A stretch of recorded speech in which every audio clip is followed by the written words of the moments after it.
All right, thanks for joining us. Today we have Ronnie Cameron, former defensive tackle in the NFL, now CEO of Bonfire Impact and consultant at Deloitte Consulting. Ronnie is a former NFL player, grew up on Long Island, went to Hofstra University, transferred to Old Dominion University, was their 2011 Defensive Player of the Year and first team All-American FCS.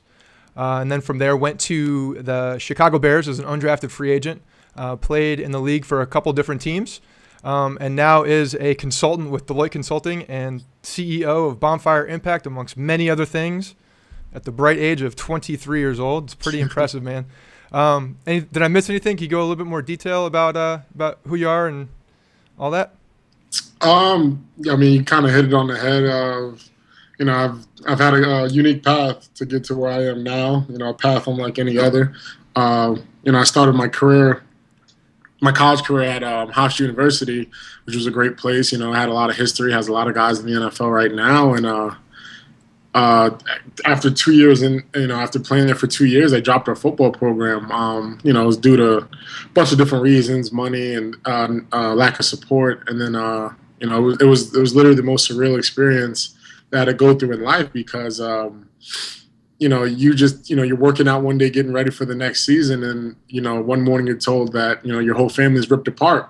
Yeah. And my best friend, still my best friend to this day, I was at Hofstra with me, and I have a ton of other lifetime friends I was there with, and they pretty much told us to beat it. Wow, so, that's crazy. But it was literally the day after they announced it. Hofstra became like a zoo in terms of recruiters from all over the place. Like I was recruited. I received a ton of scholarship offers to 1A and 1AA schools. I actually turned down some top schools in the country to attend Old Dominion. Old Dominion was actually a brand new football program at that point. They only had one season under their belt, but the head coach, Bobby Wilder, and the rest of the staff came and recruited me. And I saw it as a unique opportunity to help build the program. Not many people could say they were at the start of a football program. So I jumped on that opportunity. So when the program actually closes down, I know usually transfers, you have to redshirt for a year, right? In this instance, that's not the case, is it? No. Well, when stuff like this happens, it's a special case. NCAA lets you transfer immediately. Everyone got the opportunity to transfer immediately and play that next year because of the unique circumstances that it wasn't under our control. So, so I was able to play that 2010 season. That's awesome. So, Old Dominion, playing football there, looks like you did pretty well. Got 2011 Defensive Player of the Year, first team All-American. So the program looked like it was on a huge jump start. Yeah, it definitely was.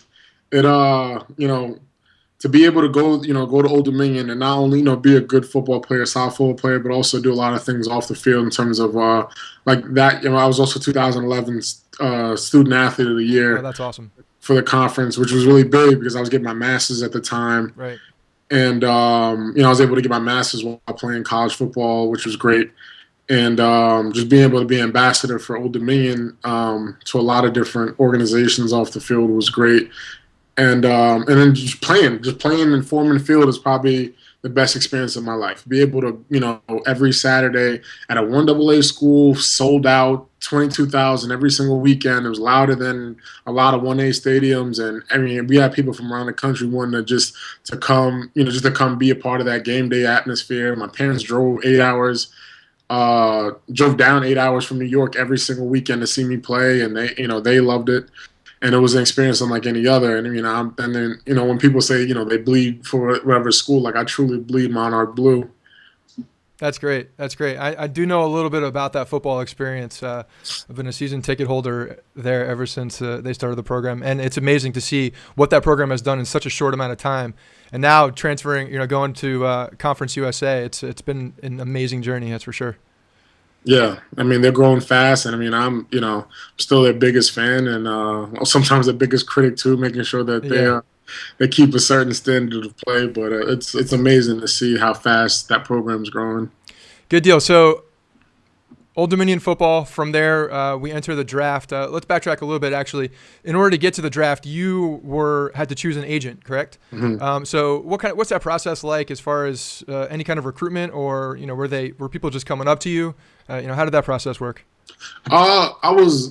I was definitely blessed in this process because, to be honest with you, I never even knew I was going to end up playing in the NFL. It kind of just happened. I was, get my master's so I could go into business, and then I got an email. Then a couple of scouts in the spring before my senior year popped in to kind of do their due diligence, but then I got an email from who would eventually be my agent, Chris Cabot. Got an email from him before my senior season, just checking in, just kind of getting to know him. He was the first agent to ever contact me, and then he was the first one that made it aware that I was actually good enough to play in the NFL, I guess. Yeah. And he contacted me, and we stayed in contact. Nothing, just more so, just checking up on me, seeing how I'm doing. And then after that, I would say about 10 to 15 other agents contacted me, which a lot of guys don't have the opportunity to be contacted by so many different agents. But I had the blessing of that happening to me, and then I had to do a whole entire vetting process as soon as the season ended. I interviewed.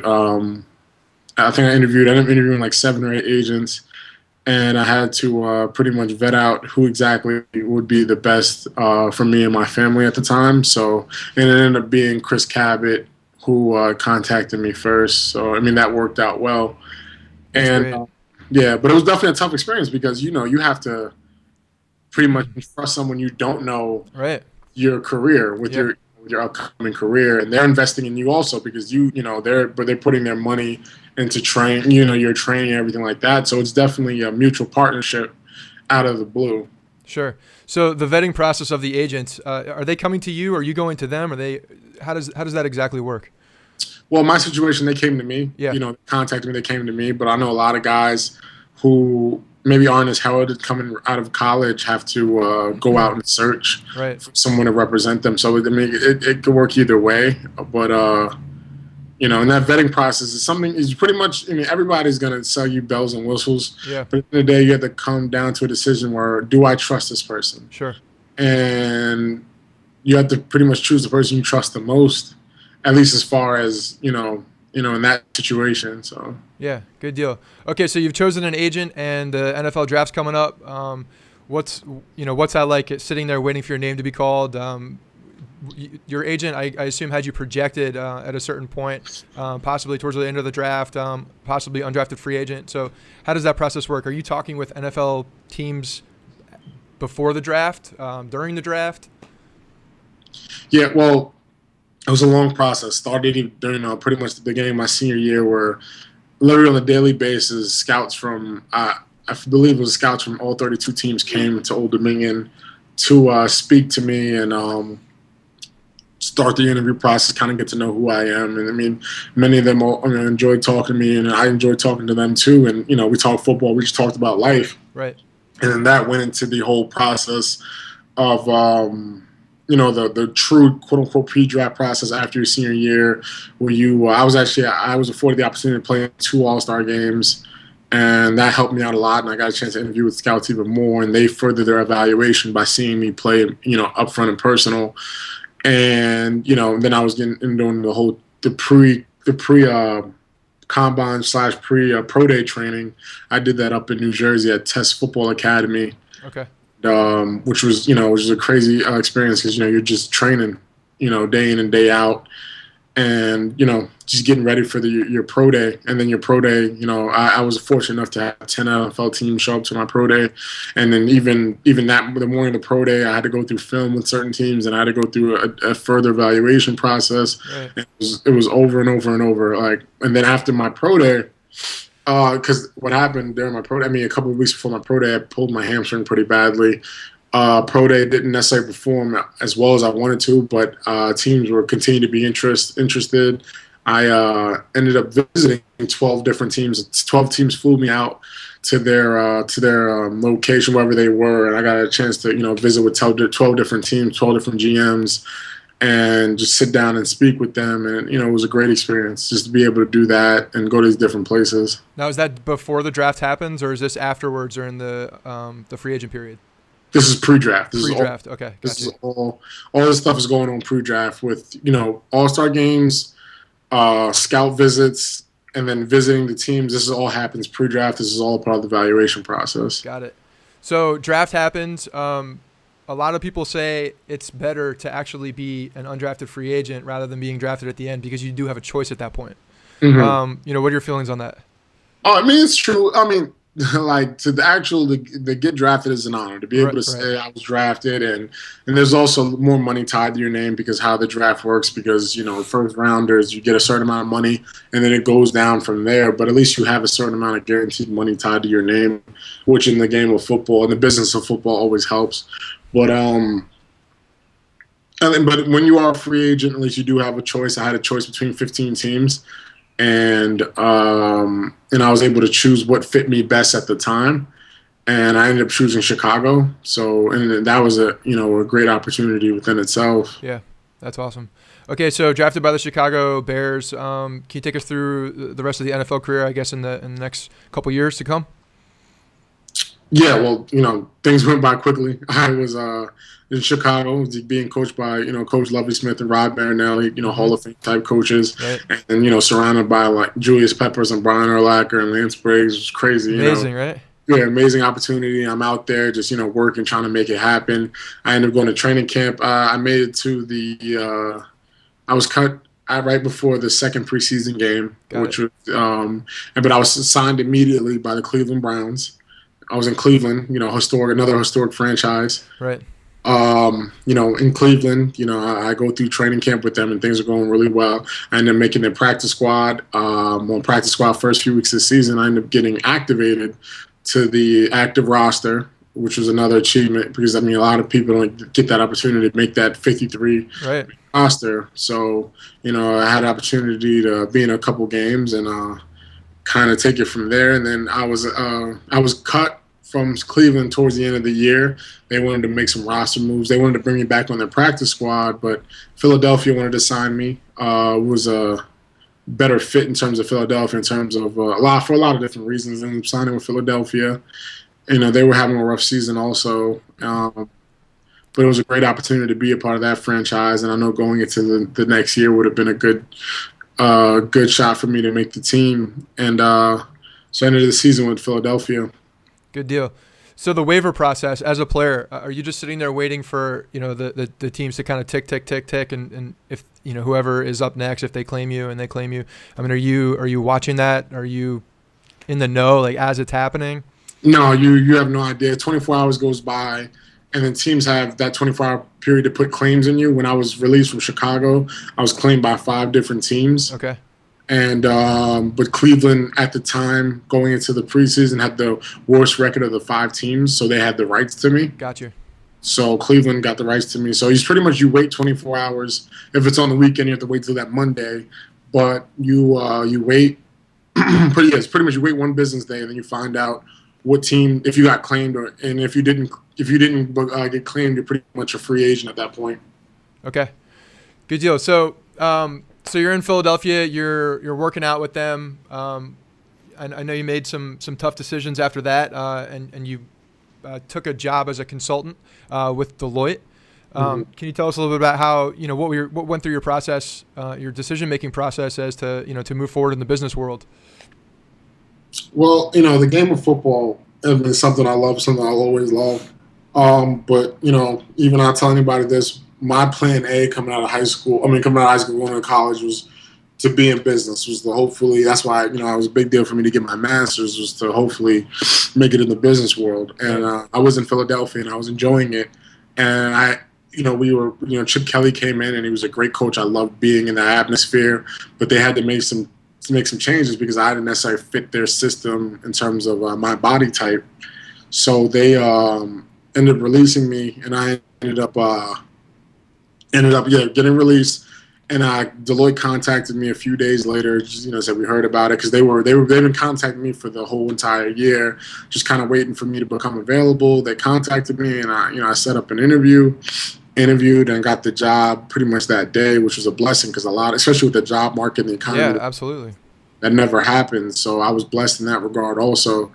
Literally the day after day after, they sent the job offer, the Detroit Lions call. Uh-huh. Detroit Lions call, they want to work me out. I was a little tentative about it, to be honest, but I was like, you know what? Let me just see how I feel about it. And I was going to make this decision based off how I felt. So I went up there, I worked out, and, I think the Detroit Lions organizations and the GM, Robert Mayhew, he's a phenomenal person, phenomenal human being, gave me the opportunity to go up there. I worked out, and they offered me a contract right after the workout. Wow. And at this point, I had to make at least up to this date, the hardest decision I ever had to make in my life. I had to pretty much decide to end my football career, because when I worked out, and I enjoyed it, but my heart wasn't in it. And football is the type of game you can't do it if your heart's not in it. Right, absolutely. That makes sense. Yeah. You didn't have you had quite a run with historic franchises, that's for sure. Coming from Chicago, Cleveland, Philadelphia, and Detroit. Those are up there when you talk about the history of the NFL. Yeah. All right. So this entire time, I know during the off season, and during when you have a minute, when you have time to breathe, you're doing things with Bonfire Impact. Bonfire Impact is a website that you started. Can you tell us a little bit about that? Yeah, Bonfire Impact was an idea that came about when I was in Cleveland. I was doing a lot of off the field volunteer work with the Cleveland Browns organization, and I was also writing for the Huffington Post. So I decided to combine the two in terms of to create my own network, pretty much a network for philanthropy, volunteering, and positive news, because it's something that's lacking in today's world, is just positivity and just reaffirmation that there are good people out there. Sure. So, I worked with actually a couple of the people in the the community relations department with the Cleveland Browns. They helped me out in terms of, coming together, even coming up with the name, and they helped me out with that. And I just planned and did some web design and worked with different web developers. I worked with Now Branded, and, and I ended up getting the site up and running. The site, now, we have over 20 writers, and we're partnered with over 25 nonprofit organizations putting out positive news on a daily basis. So it's amazing. It's come together really quickly, and we're serving a lot of people. We get a good amount of traffic, and it's crazy because I did this all while I was playing football, but because this is all because of I joined up with a great team of people, and my editor-in-chief, Ashley Dale, she's been the backbone of this thing from the start. When anytime I didn't, because I was never a journalism major, I didn't even know exactly what I was doing, but she definitely came through and helped run this thing the way it should be ran. Yeah, well, I think you've proved that you can multitask by getting a master's while you're playing collegiate football, playing in the pros, and running another company with Bonfire Impact. That's pretty awesome. You guys did some stuff around the Super Bowl. I think it was with Steve Gleason, right? Formerly of the Saints. He's got an absolutely amazing story, and his foundation does a lot of great things. But you guys had an exclusive article, I believe, or article series really through Bonfire Impact. Is that right? Yes. Okay. Scott Fujita was my teammate in Cleveland. Phenomenal human being. Great football player, and even better person. He was in New Orleans at the time. He was a teammate of Steve Gleason's, and they're best friends, like literally connected at the hip. And so Scott Fujita was talking with Scott Fujita. He gave me access to Steve Gleason and their foundation. So he invited me down to the Super Bowl, and I went down there and just pretty much followed them around all these different events that they had down in New Orleans for the Super Bowl, which was an amazing venue down in New Orleans. It was the first time I went down there, and also they had the opportunity to interview both Scott Fujita. One of my writers interviewed Scott Fujita, and actually got some quotes from Steve Gleason. It was a life-changing experience to kind of see how ALS affects so many people, and now that the awareness of it is now being raised, and just seeing all the people they just inspire. The fact that Steve Gleason's, I understand he has ALS, but he's still sharp as a tack. He's an amazing person. Yeah, no, absolutely. It's amazing how a disease like that can just take over someone's body from, a professional football player, and then the disease comes, and it's an amazing and terrible disease. But that's awesome. A couple other things you've been doing, Bonfire Impact. You've also working with, I believe, your buddy at Hofstra, right? With an organization called Sporting Our Troops. Mm-hmm. That's a from what I understand, Supporting Our Troops has done really well. You guys just delivered your first package overseas? Yeah. Well, me and Luke Bonus, he was my linebacker. When I was a house, I played nose tackle. He played right behind me. He was my linebacker and is one of my best friends. And it was his idea, and he came to me saying, we should do this. And I didn't even hesitate. It was the perfect idea. In order, we pretty much get a bunch of athletic equipment, whether it be footballs, basketballs, wiffle ball bats, just anything that troops need overseas, because a lot of people need help over there, because they're defending our country on a daily basis, making sure that we can live free. And we understand that freedom's not free, and they give a lot for us. And so we decided to start supporting our troops, and then we actually sent out our first shipment of footballs over to Afghanistan recently, and we're actually waiting we're waiting for it to get there, and they'll send us pictures, and being able to help a lot of these guys are overseas, and they might not have a lot of family ties. That's why I ended up in the military, and to be able to have a connection to an organization that cares about them, more than just saying, we support our troops, but actually performing tasks that truly support our troops is what pretty much Supporting Our Troops stands for. Yeah, that's amazing. And I'm in Virginia Beach, so we have a humongous, a giant military population. I have many friends who are overseas and who are currently, in the military. So that organization is definitely close to my heart as well. It's an amazing thing that you guys are doing. So I have a few questions for you, if you don't mind. Some questions that I'm going to ask all of our guests. You're in a unique circumstance because you've actually been on the field, you've done a lot of stuff off the field, and you've seen quite a bit. So can you give us anything, your most outlandish or unique experience that you've had in your professional career, whether it's on the field, off the field, whatever?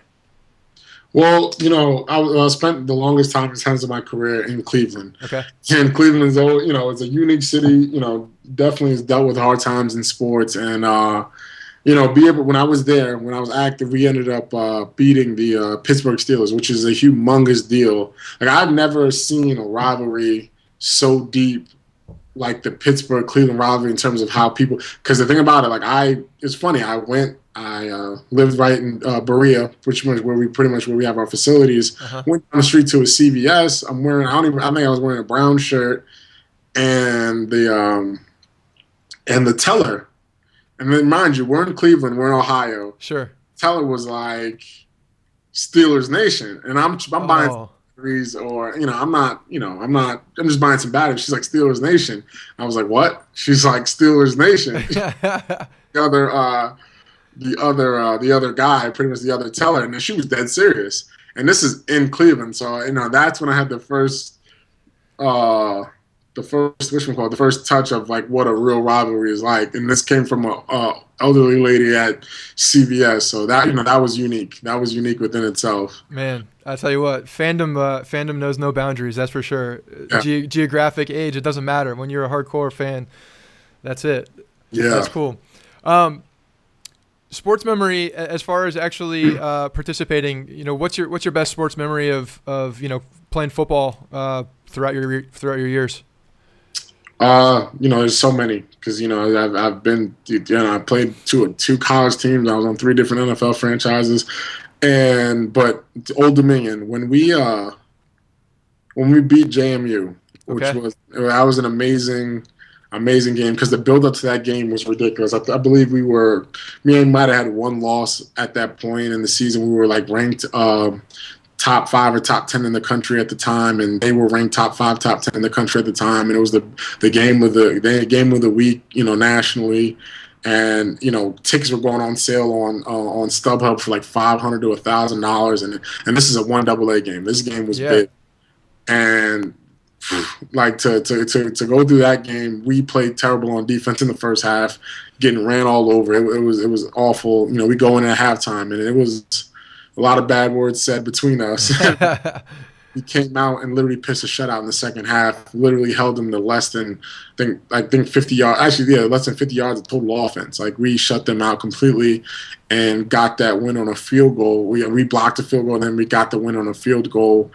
And to do that for the Old Dominion, for the Monarch Nation, the Old Dominion family, and just for us to to be able to prove to the state of Virginia that we're a real contender was phenomenal. And that memory of that game will always sit with me. And also, like, one of the iconic pictures of Old Dominion's young history is I came to the line of scrimmage and knocked the guy's helmet, and they still have that picture up in the facility. And I mean that's awesome. I always remember pretty much every single play of that game. That's cool. I don't think that picture's going anywhere anytime soon either. Last question. As speaking to, if you had to give advice to somebody who is coming into the NFL in a situation similar to yours, whether you're just fighting your butt off to stay on a team, come in as undrafted or a later round guy, and those decisions of am I going to keep playing football, busting my hump to stay on a team, or explore other opportunities? What would you say to someone like that? As far as any kind of piece of advice. Well, I'll tell anybody this, whether you football's been your long-term dream or not, education should always come first. Like, truly knowing that, go into college and make the most of it. I'm not saying you have to, do it like how I did and get a master's, but make sure that you get the most of your education and build your network when you're at your university so you have options. Right. And that's the main thing education gives you is options.